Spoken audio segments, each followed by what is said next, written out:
Ayan, hello Lolo Eli. 2 a.m. 2:30 alis tayo. Pupunta tayo ng Taiwan. February 28. Uwi tayo March 2. Birthday ni Martin Shan. 2025. Ayan, o diba? Handa na tayo. Tigi-tigisan lang tayo ng backpack. Lolo Eli. Sa kanila. Laptop ko, laptop ni Matt. At syempre, macho. Oops,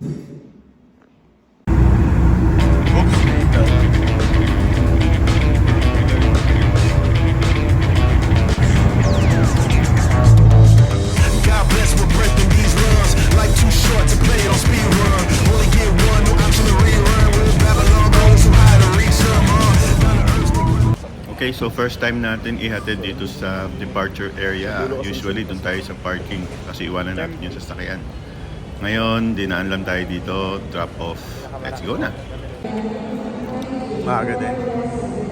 It's 4 a.m. Okay, tip. Sa mga manonood nito, huwag na kayong magdala ng napakaraming luggage para hindi na kayo magtagal sa pila.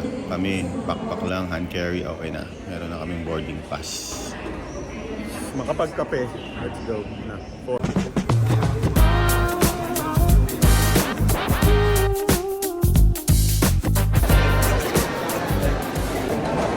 Nagtagal kami sa immigration.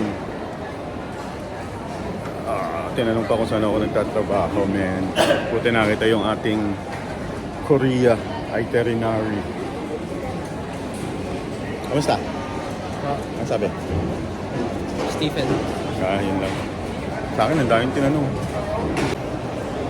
Okay, Lolo Eli, update. Naharang tayo sa immigration kasi meron tayong screw. Screw ng bubong. Ayan, nandito na kami sa loob. Gate number 2.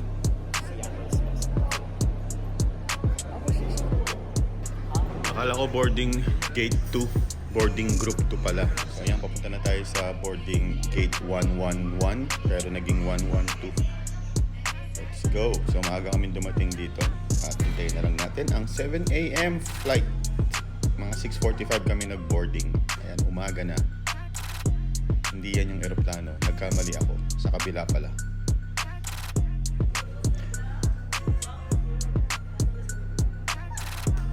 Ito pala.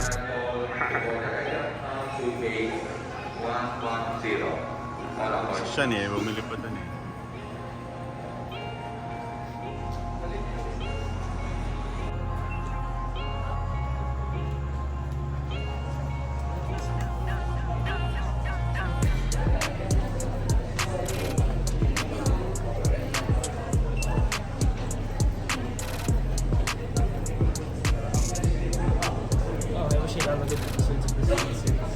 We're gonna drink milk.